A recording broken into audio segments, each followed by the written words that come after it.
For the newcomers to the channel, I'm going to go over some of the basics that are already known from my 7 years of research of these kind of fires that I call plasma fires. One thing is for certain, they are 90% electricity, and the 10% of the fire you can see in the form of orange flames and glowing coals is only 10%. The other 90% is absolutely electricity, and if you allow yourself to be exposed to enough of the evidence that I've amassed from videos that I've taken as a long-haul truck driver in 10 different states, mostly within the wilderness, sometimes right in people's front yard, of these fires that I call plasma fires, you will 100% without exception come to the conclusion that it is electricity flowing through these trees and these cars and these houses in these fires that I call plasma fire. That's the only basic essential knowing that I have, and you will too if you allow yourself to be exposed to this evidence that I have collected over the last 7 years. The evidence speaks for itself. It is not a matter of opinion or belief or theory. It is self-evident beyond any reasonable doubt that it is electricity. These fires are electricity based. You can see this by the burn pattern that's left behind after the fire. So, beyond that 100% knowing that these fires are electricity based, I have some additional theories and ideas about how it works, and we're going to start there with this plasma lamp. Imagine this as the Earth. There is a thing called ground current I will show you where Skywatch Media demonstrates by online graphs that are available to the public. One that monitors the magnetic field and one that monitors ground current. That's electricity flowing through the ground. And he shows you that when there's a fluctuation in the magnetic field, on one graph that monitors the magnetic field and gives you a readout, simultaneously there's a fluctuation and a surge, an increase of ground current on a separate graph that monitors ground current, gives you a readout, and he shows you that on multiple different times, simultaneously, when there's a fluctuation in the magnetic field, there is a surge of ground current. So there is electricity beneath your feet at all times, and there are graphs online, publicly available, using instruments that monitor this ground current. And he shows you through the graphs connected to the instruments that measure the magnetic field that when there's a fluctuation in the magnetic field, there is simultaneously a surge of ground current. I believe that's what 99.9% of all these plasma fires, electricity-based plasma fires, are as a result of our weakening and fluctuating magnetic field. There are fluctuations in the magnetic field that create a surge of ground current. That electricity flows through the ground, and when it strikes in an urban area, it is attracted to the most attractive things to electricity, the most conductive materials. That would be cars and houses, and that's why it leaves the trees alone, barely touched, when it strikes in a residential or urban area. But when it strikes in the wilderness and there is no metal material more conductive, it flows right through the trees. People think of wood as an insulator, like, oh, well, wood doesn't conduct electricity, only copper and other metals conduct electricity. Well, that's true. At 110 and 220, the low voltage and low amperage that you're used to, that you're thinking of when you refer to wood as a conductor. But at 120 billion watts, it will flow through wood as easily as 110 flows through copper, especially when there's no other more conductive material around. So what we're going to watch here is a plasma lamp. Imagine the globe, the ground beneath your feet, as this plasma lamp. And when he touches it with his fingers, all those small filaments of electricity draw towards where he grounds them to by touching with his finger. Right there, you see the larger filament drawing towards his finger? There's all the little filaments dancing around, and when you touch the globe, it creates a bigger plasma filament drawn towards where your hand, watch, wait for it again, right there. So that's what's happening. His hand represents a house or a car, and there is a large filament drawn towards that spot where it's being attracted to. the conductive material, the house or the car. And right beside the house or the car is a tree. But that tree doesn't get burned because all of that extra electricity is being drawn towards the house or the car. That's a conceptual reference that I will make in the future when speaking about these things. Is the reference to the plasma globe and the plasma filaments, where they are attracted to a main target that really fries. And we'll talk more about that. Just keep that concept in mind about the electricity in the ground, the fluctuating magnetic field, and the filaments of electricity that reach up and latch onto something the way that it's doing with his hand. And that may be directed. And if anything, what we've been seeing over the last couple of years, there has been more fire in Siberia than the rest of the world combined. Siberia, where it's like 70 degrees below zero and covered in snowpack. More fire in Siberia than the rest of the world combined. The next place we've seen a lot of fire, northern Canada, not southern Canada, where 90% of the Canadians are located within 100 miles of the southern border of Canada. No, up in the northern area, the boreal forests, those are both the least populated spots on the entire planet. Siberia and northern Canada. So if there was a fluctuation in the magnetic field and there is a surge of ground current that's coming up and we need to direct it somewhere, those would probably be some of the most beneficial places that we could direct this excess ground current, where it can release and do the least damage. That's what we've seen.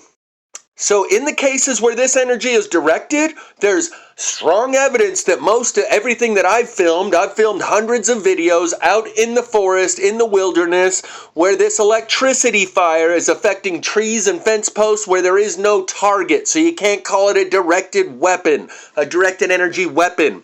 The energy appears to be releasing randomly, spontaneously, undirected and uncontrolled in the hundreds of videos that I've taken that are all in the wilderness. And if this stuff wasn't directed, it would naturally come up in the urban areas where there's more conductive material, pipes running through the ground, conduit, sewer pipe, water pipe, the rebar in the foundation under your house. All that metal in the city would naturally act like your finger on the outside of the globe and draw this ground current, which is a natural phenomenon. It goes along with the magnetic field. This can also be called geomagnetic induction. Everywhere there is magnetism, there is electricity offset by 90 degrees. Everywhere there's electricity, there is magnetism offset by the 90 degrees. Everyone knows about the Earth's magnetic field. They're not as familiar with the Earth's electrical field, which is equal to its magnetic field.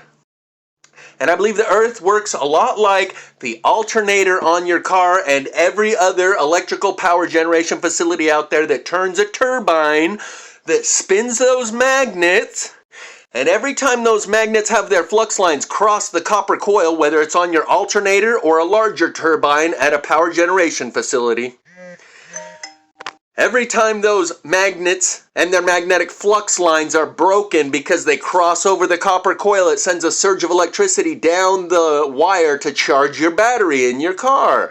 The Earth works the same way. Those flux lines of the magnetism are accompanied by electricity.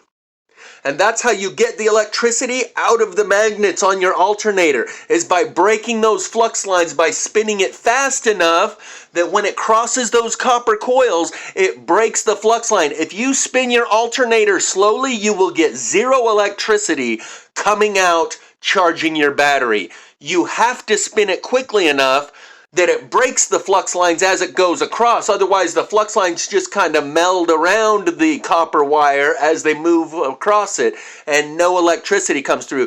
This is the same concept as the flashlight, that you shake a magnet inside back and forth, and there's a copper coil on the handle of the flashlight. Every time that magnet goes back and forth past that copper coil, it sends a surge of electricity down the battery or down the wire to a battery or directly to the bulb. So the Earth works in a very similar way. The magnetic field creates electricity, the same way the alternator does, the same way the shake flashlight does, the same way all of our power electric facilities that turn a turbine create their electricity. By breaking the magnetic flux lines of a magnet and capturing that electricity that's released when you do that. Our Earth's magnetic field has a way of releasing electricity. In some cases, I do believe it can be tapped into and directed. In 100% of the cases that I have filmed myself over the course of the last 7 years as a long-haul truck driver in 10 different states, 100% of the videos that I have taken appear to have no target, therefore cannot be considered to be weaponized and directed. It instead appears to release randomly here and there and everywhere, like leaking. And to whatever extent it does appear to be directed, it appears to be directed into Siberia and northern Canada, like if the Earth is naturally putting off this excess ground current, and if we don't direct it, it's just going to naturally spring up in the urban areas where there's more conductive material. So, we need to direct it if we have the technology. Let's send it out into Siberia and northern Canada where it will do the least damage in the most sparsely populated places on the planet. Sound good? That sounds good to me, and that appears to be what has been happening. Siberia, 70 degrees below zero with snowpack, the most sparsely populated place on the planet, has had more fire than the entire rest of the planet combined. Likewise in the Australian outback, where there's pretty much nobody but kangaroos and koala bears.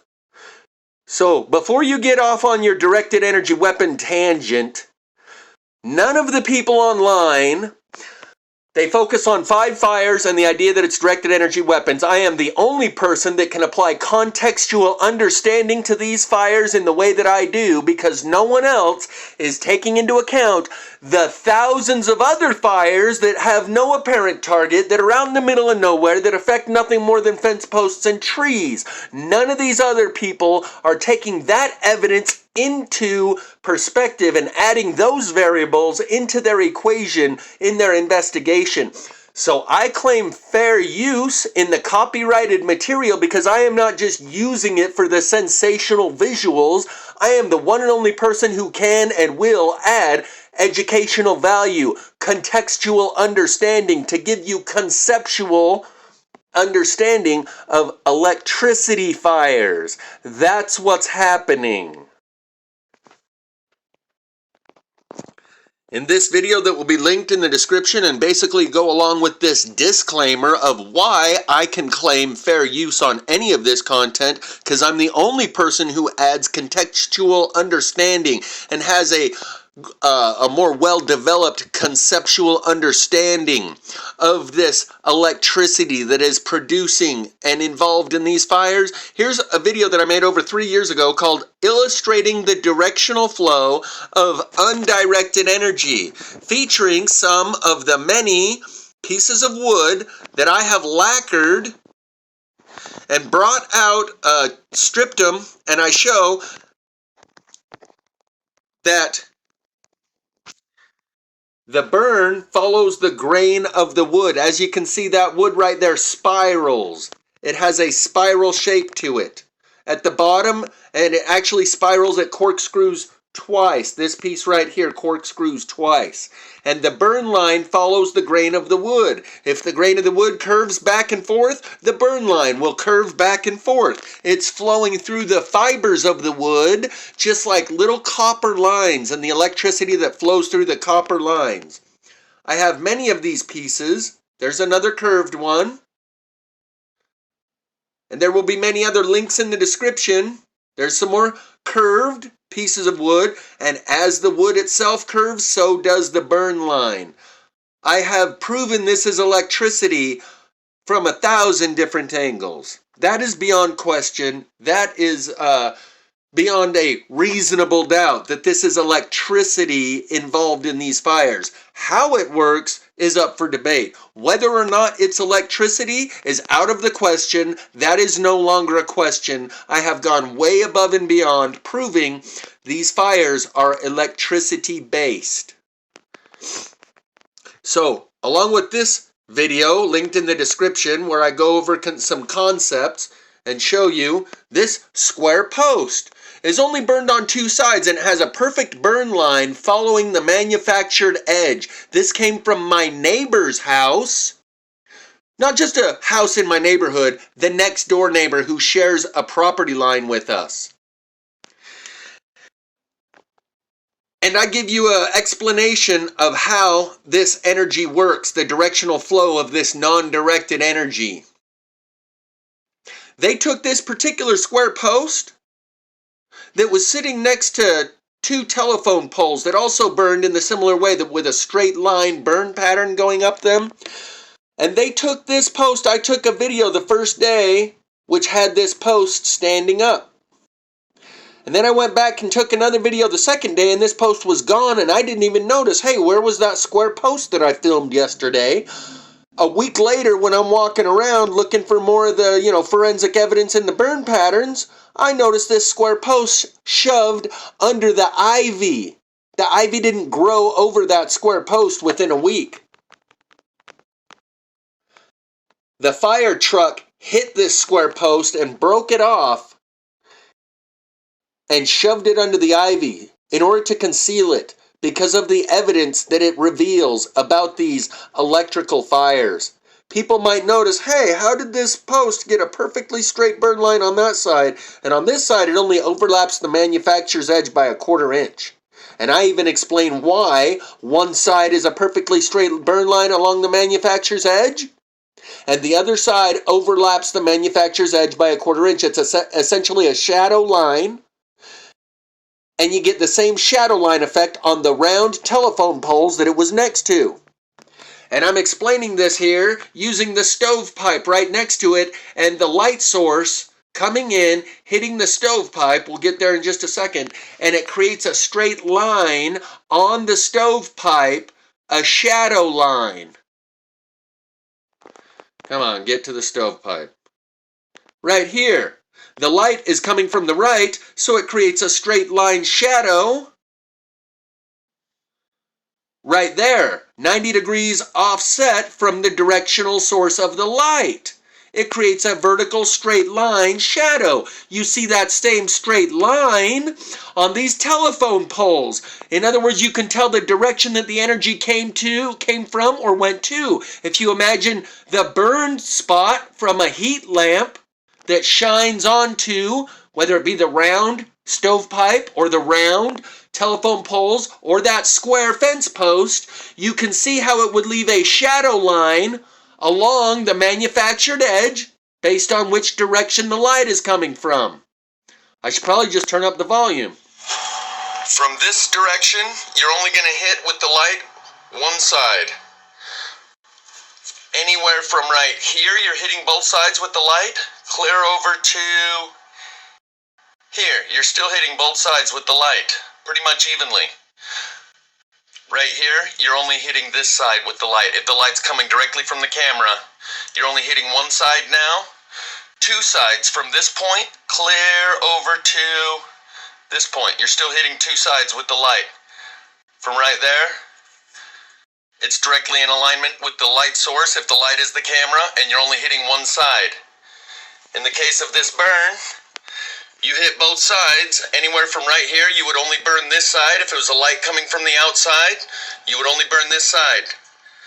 From this point, you'd be burning both sides with the light coming from the camera if it was a red hot light. Clear over to here. If it was a red hot light, you'd still be burning both sides. Right there, you would only be burning this side. And I believe I can tell you exactly where the angle of light came from because it overlapped this side by an inch, but it burned this side perfectly. Did not overlap at all. Right down the manufacturer's edge, up and down.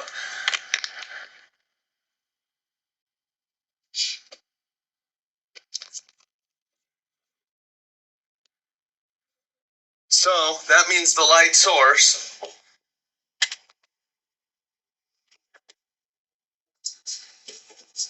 came from, instead of directly in alignment with this corner a little bit more this way. That's why it overlapped this edge and left this edge perfect.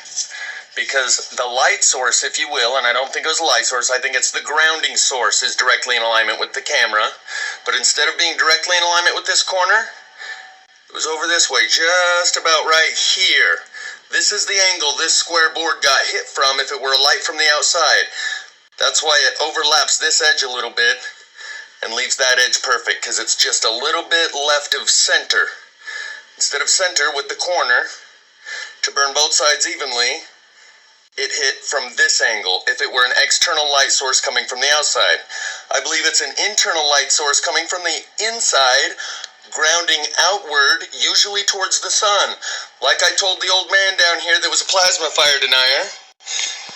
Alright, that's about enough of that. You can watch the video linked in the description. I have different ideas about why it grounds out and goes in the direction that it does, but I have many examples of this same thing happening to trees and to telephone poles. This is the neighbor's house that burned earlier while I was making that the recording, and I'm about to show you that it was 100% certainly plasma fire. See how it's burnt on the inside? See this pole over here? Oh. See this pole here? Burnt 100% on that side, not on this side. You see? You following me? See the line? See the line? Likewise here.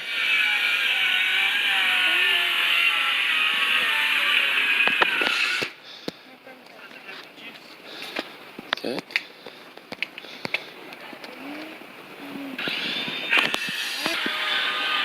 So they're just boarding it up for him. But I'm going to show you a couple other things over here. That video we just watched a piece of, I took the day that my neighbor's house burned. This is part of a video that I took the next day when I came back, and you'll notice that square post is missing. This is bizarre how quickly they're cleaning it up. Like yesterday I showed you how the ground was black here and the weeds were still left. Anyway, what I'm going to start showing you right here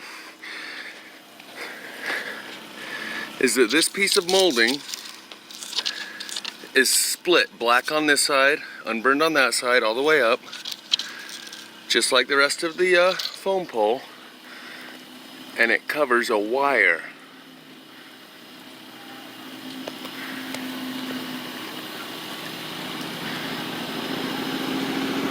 And that wire is the dividing line between burned and unburned, and it stops right about there. The burn on the left stops right about there. You see this pole? It's got the exact same burn. Burn on the left, unburned on the right, but you don't see a wire going up the middle here. But you do see the same burn on the left, unburned on the right. Okay, now let's ask a logical question. If this burned this hot all the way around, but up here, how can that be unburned and this be so highly burned and they be so close together? Because it wasn't fire, it was electricity. That's the answer. So I'm not going to try and dumb this down to the lowest common denominator of understanding of what's going on here. The burn on the left stops right here, 3/4 of the way up the pole, about the same height as this pole right there.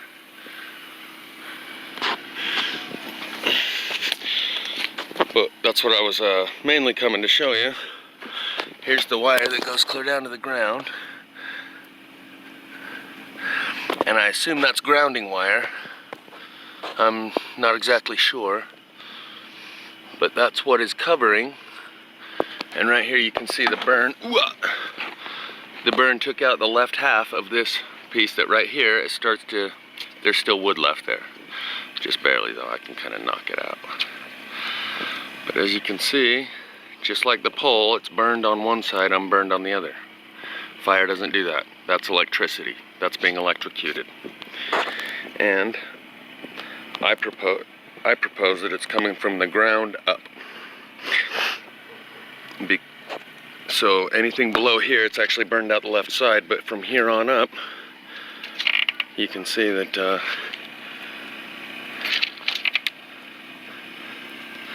this little tiny piece of molding that's covering that wire, that copper wire, the molding burned on one side and not the other, and so did the telephone pole, right at where that wire splits it. All the way up. Perfect line. So I'm hoping we can agree just from this alone that it wasn't fire. It was electricity. I need to get someone with some real camera skills, and maybe even like a turntable that turns it and spins some of this stuff inside a glass case. Like someone was saying, they were like, you should sell plasma wood artwork. I was telling them, well, right now, like someone the other day told me, you should put it out. You notice the unburn line right in here between the two burn lines?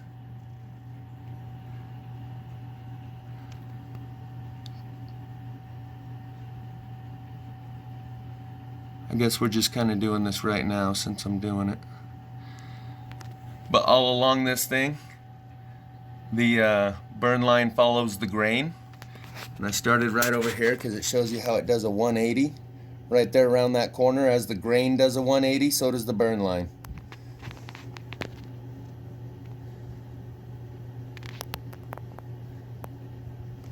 Anywho, this one's one, there's a couple others.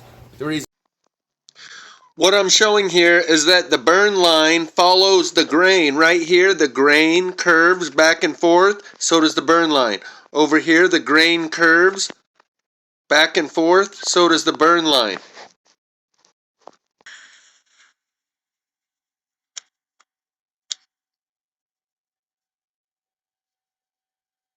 I guess we're just kind of doing this. Anywho, this one's one, there's a couple others. The reason I say I should have a turntable, this one, it does the spiral burn, but you can't really see it unless you turn it. And if you turn it, if you had it on a turntable, you could really see the spiral burn that starts right here up top.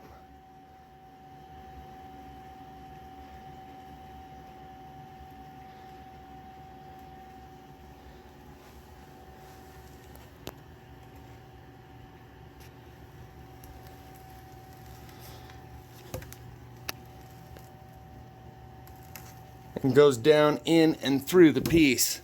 So it's almost like impossible to see unless you're at the right angle.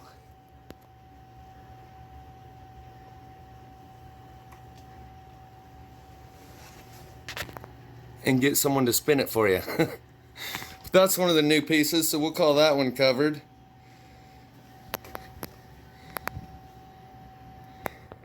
Since we're on the spinny, twisty burn pattern, this one literally does a barrel roll right through there.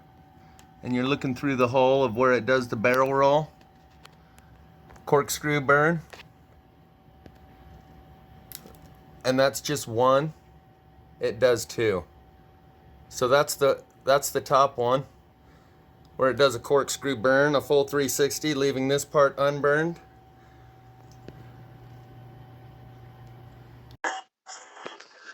If it were flame burning it from the outside, there's no possible way these burn lines and these patterns could be left. This proves it's electricity moving through the wood. That's why it burns the trees on the inside, and that's why it leaves these burn patterns that follow the grain. And this is some sort of sagebrush that grew in a corkscrew, and that's why it burned with a corkscrew burn pattern as the electricity flows through the fibers of the wood. And then you follow it back to here, and we got another one. Because it actually starts burning right here.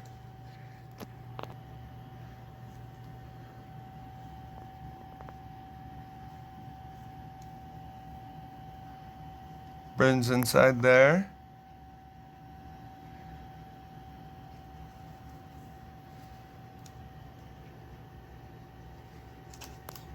That's one full revolution up to the point of the corkscrew, and then it keeps spinning the same way for another full revolution right there. Because it starts on this branch right there.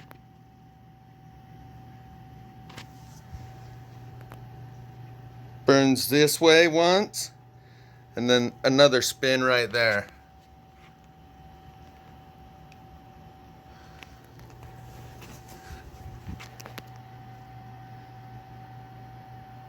Pretty cool, huh?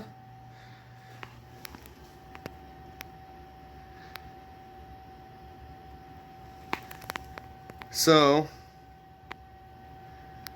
this is one of the new pieces. Here it doesn't quite do another corkscrew. You can see here it spins around that way and then kind of weaves over this way and then just kind of wanders back on the burn line. Wanders back and forth a bit, kind of like both of these. You can see how the wood doesn't actually corkscrew, but it twists back and forth a couple times and the burn line goes with it. So in this case, unlike the demonstration I was giving before, where it appears that the energy flows up and through the tree and out in a very specific direction, actually this one kind of does. It gives a full 360 right there to right here. Yeah, there's a corkscrew in this one. It's just right there at the very bottom where I was thinking about cutting it off. That kind of sucks. Anyway, so in the case of these, it doesn't go up and out in one direction. It actually goes down the branch. So you can tell that the same rule doesn't apply as when in the case where it seems to go up and through the branch and out in a very specific direction, and they all exhibit the same burn pattern.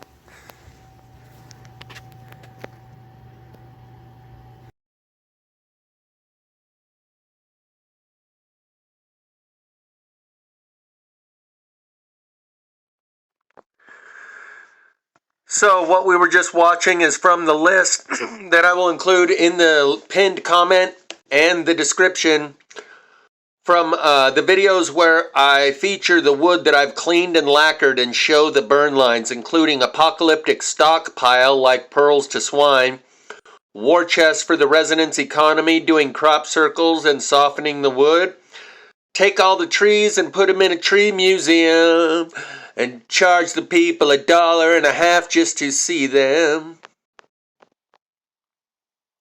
Conehead cam looking from the inside out, plasma-fired pieces of the Promethean forest, illustrating the directional flow of undirected energy. All of those will be linked in the description, and those are the ones that feature the pieces of wood that have been cleaned and lacquered.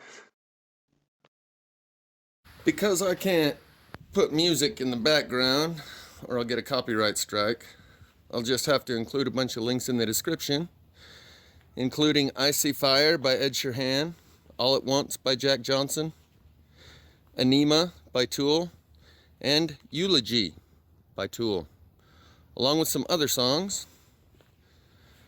But this is the culmination of the artwork that I've created over the last year or two that I was hoping might generate some interest at some point,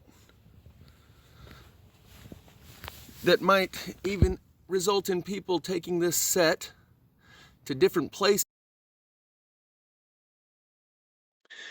The point is, these pieces prove that this is electricity-based fire flowing through the ground and flowing through the trees, and that it is the same fire flowing through the houses and the cars in these fires over the last 7 years, each and every one of them around the world.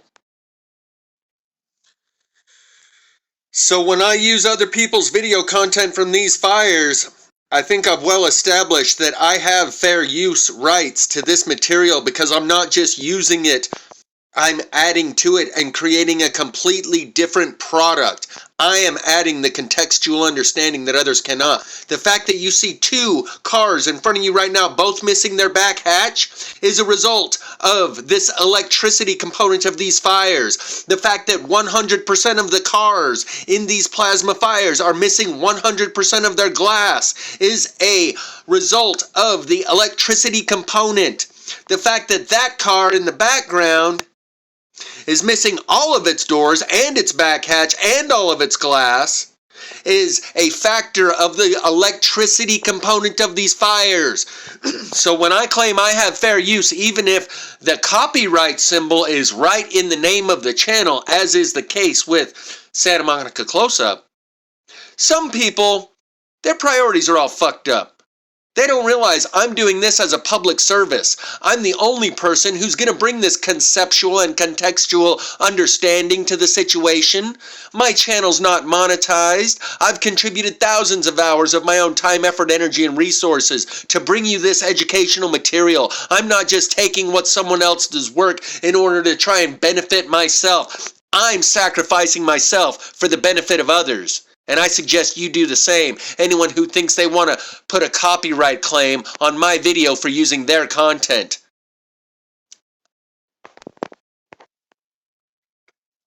The rust color of all of these cars is from a process called electrolysis, which uses the smoke as a medium of ion exchange. Typically, rust takes a very long time and is associated with water because it uses water as the medium for ion exchange. In these cases, it instantly rusts. And that electrolysis happens rapidly using the smoke as a medium of ion exchange. Judy Woods, when the Twin Towers collapsed, coined the term the Cheeto effect because those giant steel beams were sticking up out of the rubble piles in a bright orange color looking like giant Cheetos because they rusted so rapidly through electrolysis based on the same electricity fire that disintegrated those towers. We are in the middle of an ongoing, continuous 9/11. So as you can hear, I'm a little conflicted because the other part of my theory is that most of this is natural and non-directed, but as is the case with that infamous day in September, clearly that was directed and intentional. And there are other instances like the 5 Secret Service vehicles of Joe Biden's within the last year that had their engine blocks melted after hours, just a couple hours after they were returned to the Hertz rental company. Link will be in the description to show you those 5 vehicles with their engine blocks melted. Engine is the densest material in a car. Microwave energy is drawn towards the densest material. That's why when these fires, these electricity fires, strike out in the middle of the wilderness, giant logs will be burned with little leaves and weeds that are far more flammable in a traditional fire, in a classic fire.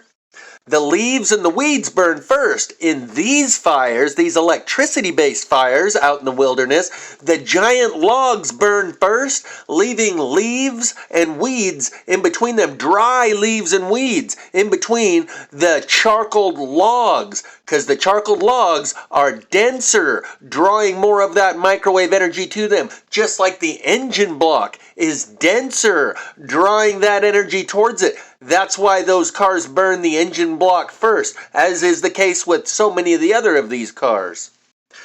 So this energy, I believe it is both, most of it is non-directed, naturally releasing as a result of our fluctuating and weakening magnetic field, but that same energy can be directed and weaponized. Either way, the amount of energy in these fires is certainly not coming from traditional types of electricity generating technology, hydroelectric dam, coal-fired power plant, nuclear power plant, windmill, none of that.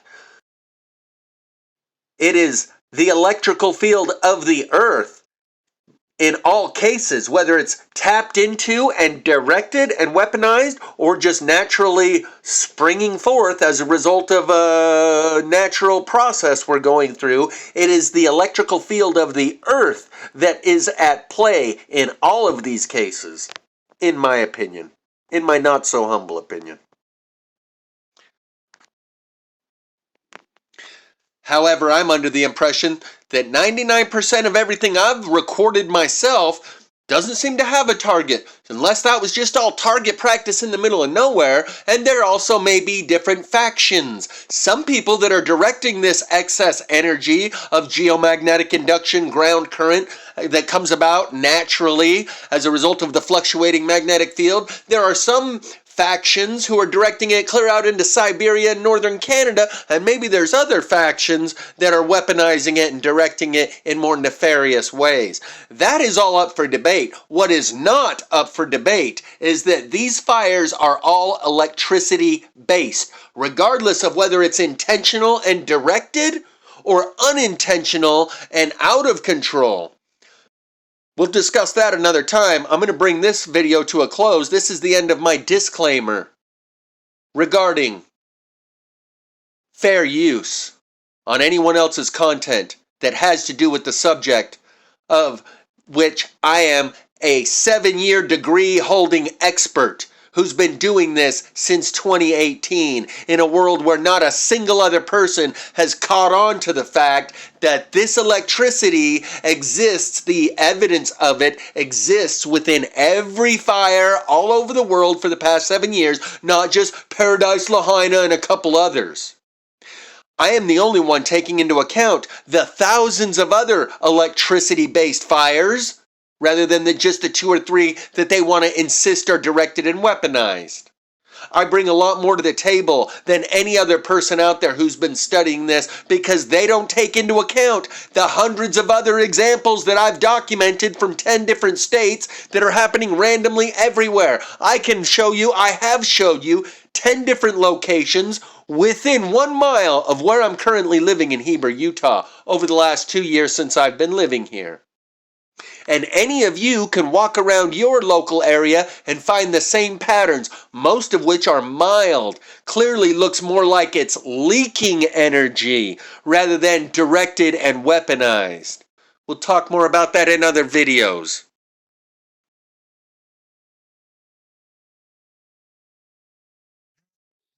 In each of my videos, including this fair use disclaimer video, I leave a long list of links. It is a resource pool of references for anyone who wants to educate themselves on this subject of plasma fire.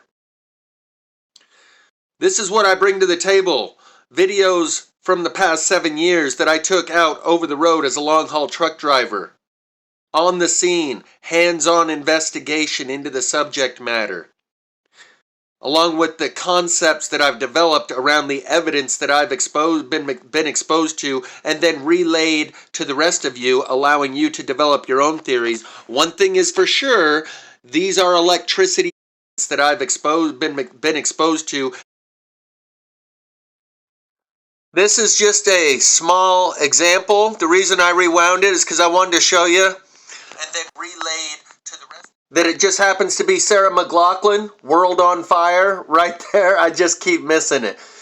My point is, those 20 links that I include in the description and pinned comment are just 20 of hundreds of videos that are available here on my channel. Those are a crash course to get you started, and it will require effort. People want me, they say, give me your best video. Explain it to me in a nutshell. That's not how this works.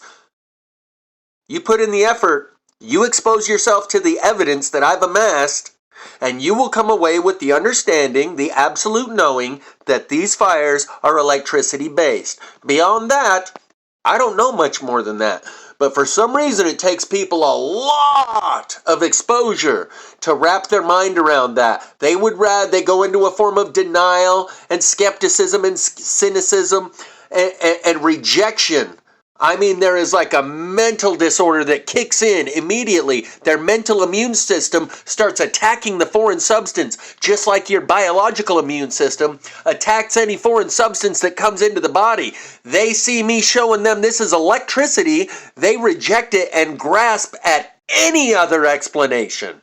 If you allow yourself to be exposed to enough of the content that I have amassed, you will, without exception, 100% certainly, come away with the understanding that these are electricity-based fires.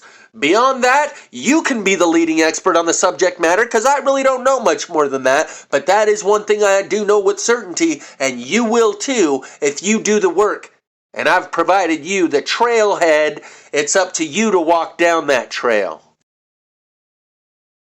One thing is for sure, these are electricity-based fires.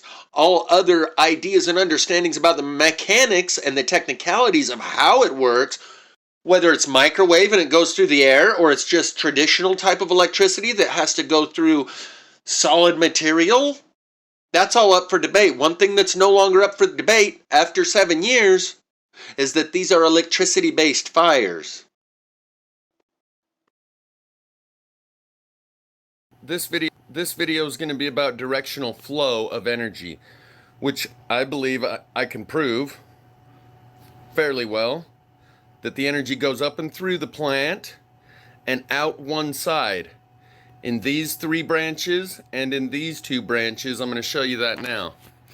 So it starts out as a thumb-sized branch here.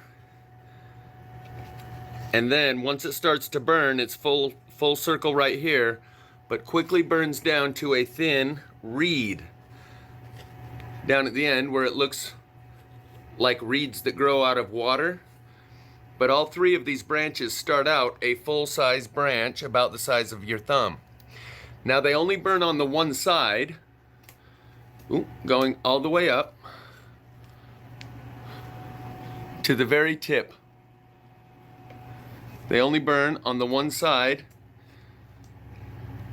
and on that same side that they have burned, you can see this line where it hasn't begun to burn it down and charcoal it, but it is still just remaining a full thumb-sized branch. You can see that this burn line, along with one on this branch as well, is in alignment with the burn side of the branch. So I believe the electricity, this is the part that was in the ground. So the electricity comes from the ground up through the branch and out one direction or another. In this case, it was out that direction.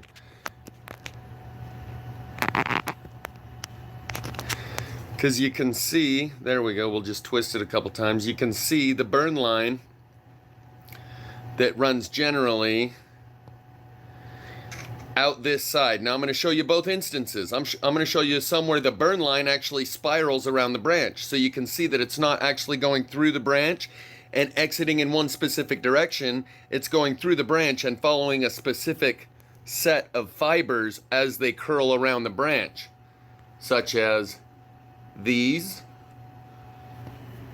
and this one. You can see that it does 2 full 360 corkscrews as it goes up through that branch. There's one of them, and the other one's down here. So on this one, it does 2 full 360 corkscrews, and the burn line follows the corkscrews. That's not the case. So on this one, we see the same effect with the burn line on both of these branches, going up both branches in the same direction, this one and that one. You can see which way the direction was. And on this one, you can see, if I could focus,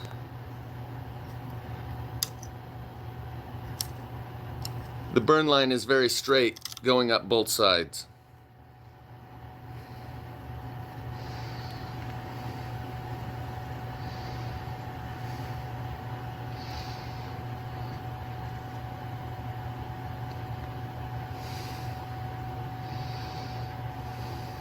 But it's as I was sitting here looking at this, notice it's light on.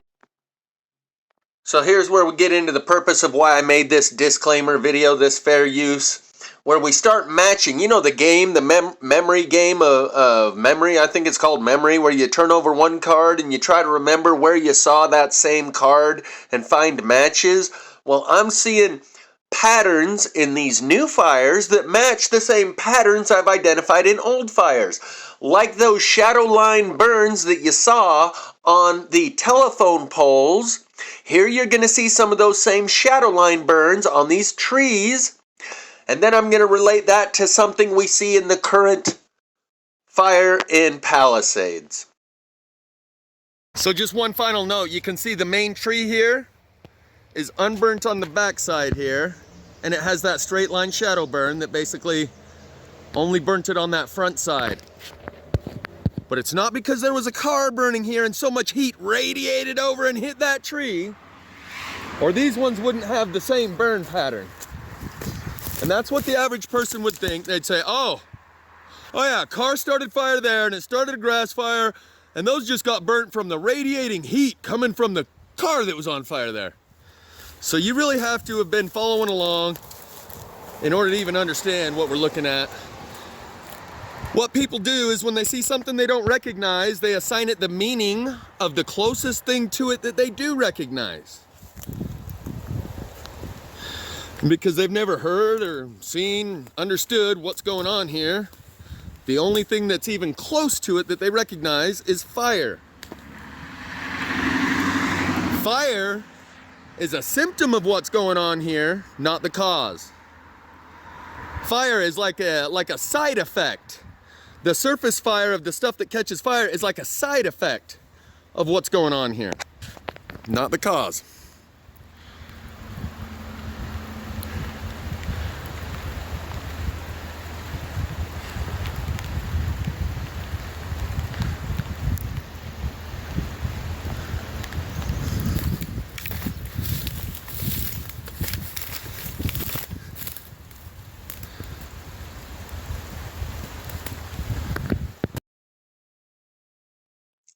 So those trees that we just looked at are from this video that I took over 3 years ago, where you can see a car burned right here.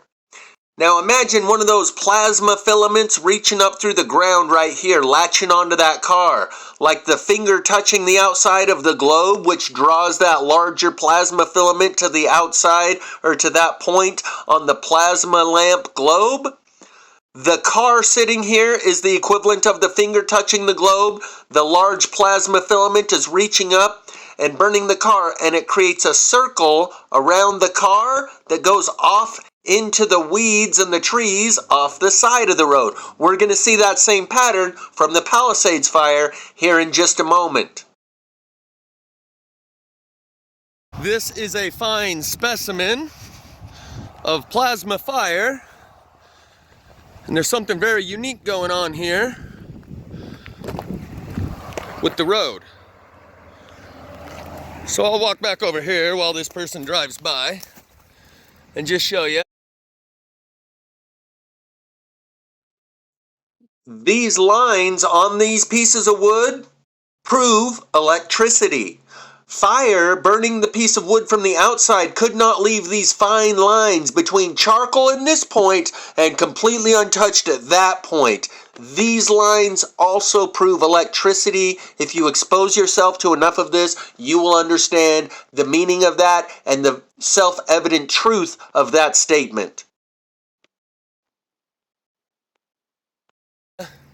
All the evidence everywhere here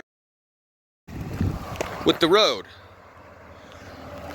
So I'll walk back over here while this person drives by and just show you all the evidence everywhere here in this one little small spot of plasma fire.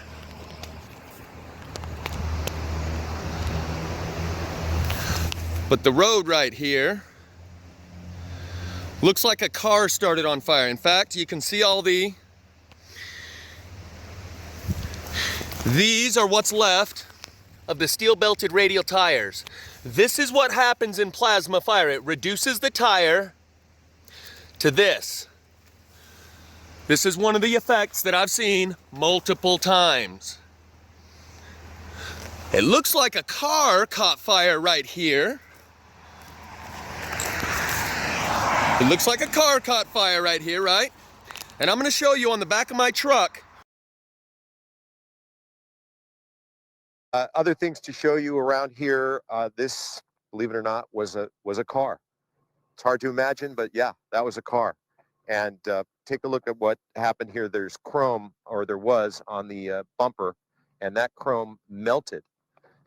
You can see how it melted here. This was a very, obviously, it must have got to some incredible temperature. And then over here, look what fire does to tires. You can actually see the tire treads there. That's what fire does to tires. Let's take. And what he actually means when he says the treads is the steel belts, and each one of those steel belts works like an antenna or an amplifier, a resonator for the electromagnetic frequencies. That's why this is how tires look in these plasma fires routinely, reduced to the cords, the steel belts within the steel belted radial. Also, there was no fuel around this car. Zero fuel around the car. The grass, the asphalt, none of that could have burned in such a way that it caused the car to melt. I'm so over. You can see the same circular burn pattern. The car is the epicenter of this circle that burns all its way around into the grass and out in the road. And oftentimes you'll see an equal circle of discoloration coming out into the road. In this case, you can once they back the camera off a little bit.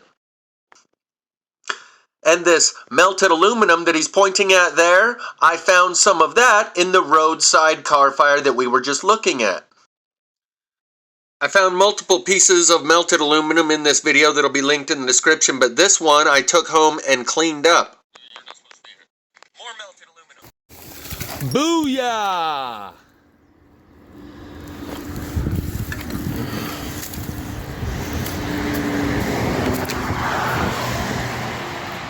This is what we first saw in 2018, maybe even 2017 in the plasma fire. This is what we first saw in 2018, maybe even 2017 in the plasma fires in California, where from the cars you could see the streaming rivets of aluminum that were running down the road because they had turned to liquid and then solidified. And the first thing I ever saw was one of these reporters pick up one of these pieces of aluminum that had ran from the rims on down the road, and that might be what that is. That might be a rim.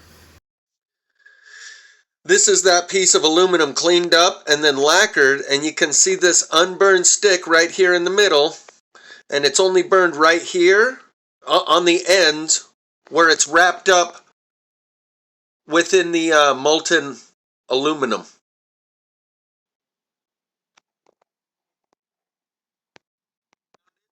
Stops right there at the same exact spot. Over. Here's a perfect example. Where the molten metal stops wrapping around it, the burn stops right there at the same exact spot. Over here, where the molten metal wraps around it, the burn line only goes where the molten metal is and burn the tip of it, and was enough to blacken all the smaller twigs around it, right down to little tiny microscopic twigs that still did not turn to ash and still retain their structural integrity. As a twig, they were a good twig. They didn't take it without it. They went down, kept their integrity.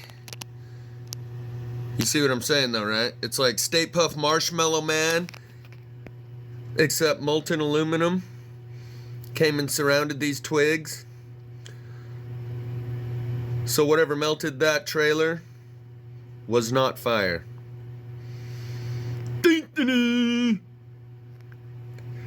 Sorry, I had to pull a Carlos Mencia. He's one of my favorites. You can see right down here where it completely envelops this twig right here that runs along here.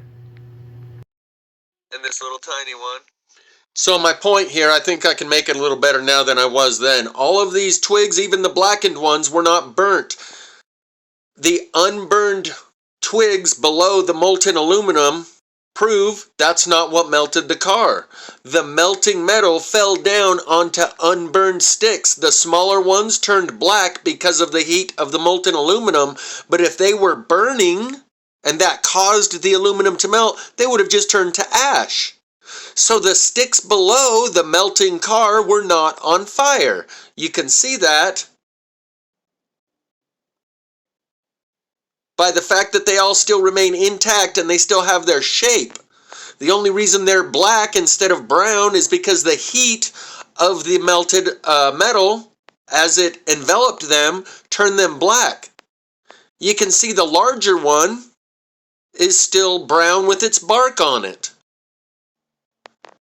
I'm trying to get to the good spot again.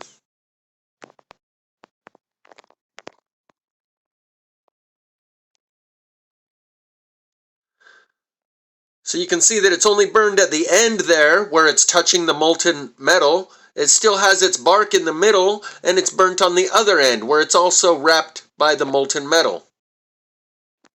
That proves that the melted metal was falling down onto non-burning twigs and non-burning sticks.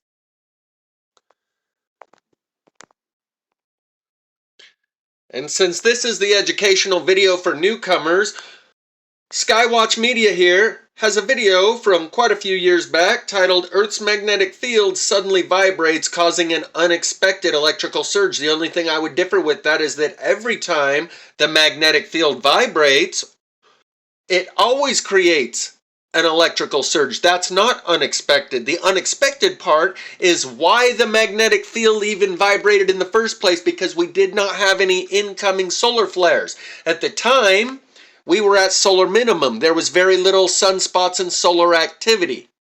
So, it could be artificially induced through systems like the solar magnetic amplification causative configurator, where they grab onto one of those electromagnetic flux lines of the Earth, stretch it back, and then let it snap like a rubber band when they release it. And that fluctuation plucks it like a guitar string, like a harp. And then it can be directed. That electrical ground surge might be able to be directed into certain places, like placing your finger on the plasma globe in order to direct those plasma filaments to the point on the surface where you want them to come out. He's going to show you a couple of occasions where this has happened, and we don't know why there was a fluctuation in the magnetic field, but on both occasions there was a ground surge of electricity in the ground that accompanies that fluctuation in the magnetic field.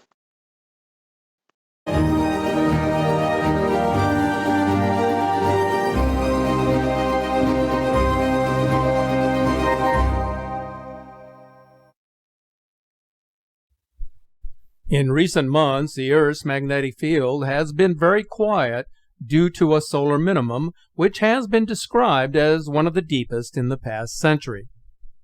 Geomagnetic storms have become something of a rarity these days, as solar activity has become almost non-existent. Then something occurred on June the 23rd that had solar scientists scratching their heads, as instruments in the UK suddenly registered a magnetic anomaly. The local magnetic field began to oscillate with a continuous wave that rippled around the globe, lasting for more than 30 minutes. So what could have caused an unexpected electrical disturbance to take place? There was no solar or geomagnetic storm to cause the disturbance. Nothing was showing on the NOAA satellites for June the 23rd that would indicate an uptick in solar wind speed. Indeed, there was nothing showing that could explain the disturbance. So what could be the cause of a sudden electrical surge that was strong enough to vibrate around the world? In the Lofoten Islands of Norway, a similar magnetic anomaly was detected on the magnometer. According to observations, the anomaly was quite spectacular. The magnetic field was swinging back and forth by about 1/3 of a degree. Ground currents were also detected, with an almost identical 10-minute period. This is the second time in less than 6 months that an unexpected electrical surge and magnetic anomaly has been reported from Norway. On January the 6th of this year, sudden electrical currents started flowing, creating strong variations in the ground currents and the local magnetic field. The magnetic disturbance was captured by sensors at the Polar Light Center Observatory in Lofoten, Norway. Scientists described it as some type of a shock wave. It came as a total surprise. 15 minutes prior to the electrical surge on January the 7th, a NASA spacecraft recorded anomalies in the interplanetary magnetic fields situated near Earth, accompanied by an increase in solar wind density 5 times greater than usual. Scientists call the phenomenon strange, suspecting that the Earth may have crossed through some fold in the heliospheric current sheet. What was even more peculiar was that the electrical current flowing through the ground managed to electrify the sky with unexpected vivid auroras.